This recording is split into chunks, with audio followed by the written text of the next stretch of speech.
Welcome to Future Trends, where we examine the latest stories reshaping tomorrow's international dynamics. This week's headlines: Russia, Ukraine casualties near 2 million, Israel accepts Gaza death toll of 70,000, hidden bat virus infecting humans, Burkina Faso's military government dissolves political parties, EU designates Iran's Revolutionary Guard Corps as terror group, and India's wealthy embrace water as a new luxury symbol. Starting with politics, Burkina Faso's military government dissolves political parties. The political parties had already been forced to suspend activities after a coup 4 years ago. The decree comes amid the government's ongoing crackdown on dissenting voices as it struggles to contain insurgencies linked to Al-Qaeda and ISIL. Asfura sworn in as president of Honduras. The conservatives' rise to power was marked with controversy after US President Trump supported him in the lead-up to the election. Competitors called the elections fraudulent as vote counts dragged on for weeks, and Asfura won by less than a 1% lead. ASEAN does not recognize military-ruled Myanmar's elections. ASEAN's non-recognition of the elections in Myanmar, which a military-backed party claimed to have won, is a major blow to efforts by the country's military rulers to gain international recognition. The regional bloc, whose 11 members include Myanmar, has refused to recognize the military-ruled government since the army forcibly wrested power from Aung San Suu Kyi's elected government in 2021, which resulted in a deadly civil war. German leader says Europe an alternative to imperialism and autocracy. Chancellor Merz said the EU can forge deals with like-minded partners in a world of increasing great power rivalry. Merz underlined the continuing value of a NATO in which Europe will intensify its defense efforts and said it will always seek cooperation with the US, but not as a subordinate. Tunisia's President Said extends state of emergency for another 11 months. The emergency law gives the authorities exceptional powers, including the right to carry out home arrests, ban official meetings, impose curfews, censor the media, and prohibit assemblies without permission from the judiciary. It was first declared in 2015 following a bomb attack on a bus carrying the presidential guards in which 12 agents died. Moving to news in conflict. Russian and Ukrainian casualties approaching 2 million. After nearly 4 years of war, Russian forces have suffered nearly 1.2 million casualties, more losses than any major power in any war since World War II. At current rates, combined Russian and Ukrainian casualties could soon reach 2 million killed, wounded, and captured. EU designates Iran's Revolutionary Guard Corps as terror group.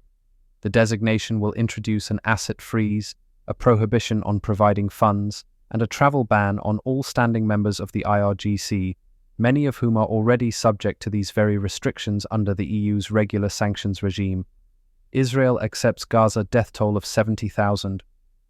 Israel's military has accepted the death toll compiled by health authorities in Gaza is broadly accurate, marking a U-turn after years of official attacks on the data. Previously, the government and military had only provided figures for militants Israel claimed to have killed. The civilian combatant ratio remains unclear. Palestinian community says it's being erased as Israeli settler violence intensifies. Residents of Ras Ain al-Auja say Jewish settlers have been harassing them since 2010, worsening after the Hamas attacks of October 7, 2023 and the ensuing offensive in Gaza. Settlers have built 4 new illegal settlement outposts around the village since April 2024, according to the UN, closing in on Palestinian homes. Tens of thousands flee northwest Pakistan after mosques warn of possible military action. It follows warnings broadcast from mosques urging families in the remote mountainous region on the Afghan border to evacuate ahead of a possible military action against Islamist militants. Now for news in economics. Switzerland plans VAT increase to fund $40 billion military revamp. The government said, due to budget cuts in recent decades, the army is not sufficiently equipped to adequately counter the most likely threats.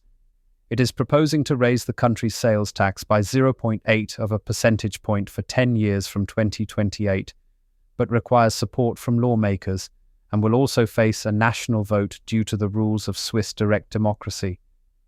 Currently, the VAT standard rate is 8.1% in Switzerland, among the lowest in Europe. Venezuela approves oil sector privatization. It reversed 2 decades of socialist policy. Lawmakers approved the overhaul earlier as Washington eased sanctions, expanding U.S. firms' operations weeks after President Maduro was seized in a U.S. military raid in Caracas capital. Zimbabwe inflation drops to single digits for first time since 1997. The fall to 4.1% in January follows the rollout of central bank policies aimed at stabilizing prices since the gold-backed Zimbabwe Gold (ZiG) currency was launched in 2024. The ZiG is the country's 6th attempt since 2009 to replace the US dollar as the nation's main form of tender. Why investors are selling Indonesia stocks. The Indonesian government rushed to reassure investors after an $80 billion stock market sell-off, triggered by concerns over governance and market transparency. It comes on the back of the rupiah's slide to a historic low. An index provider, MSCI, flagging concerns about ownership and trading visibility in Indonesian stocks. European Crisis Fund worth $514 billion could be used for defense.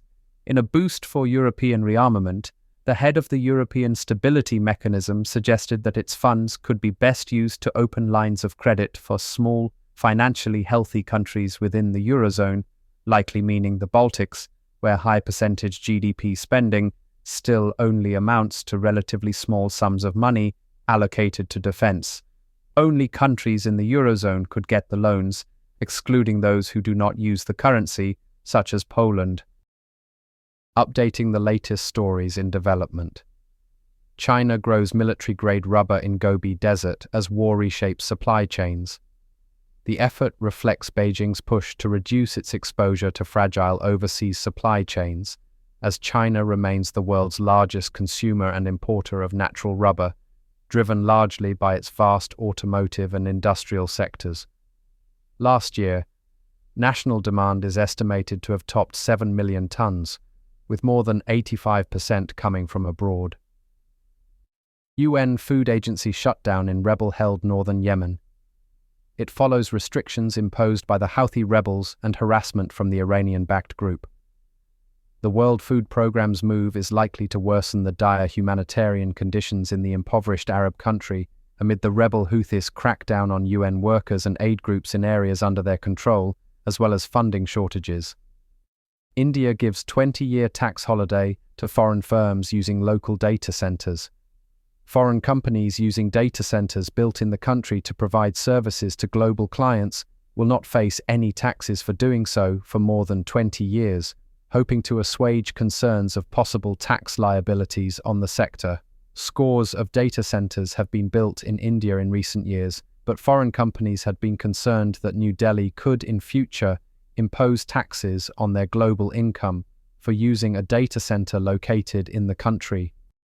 Mexico's Sheinbaum pledges to send humanitarian aid to Cuba.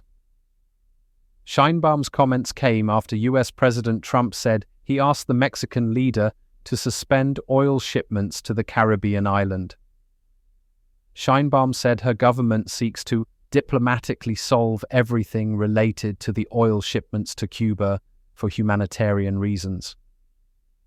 Mexico became the main supplier of crude oil and refined products to Havana following the US removal of Venezuela's President Maduro, after which Venezuela suspended oil shipments to Cuba.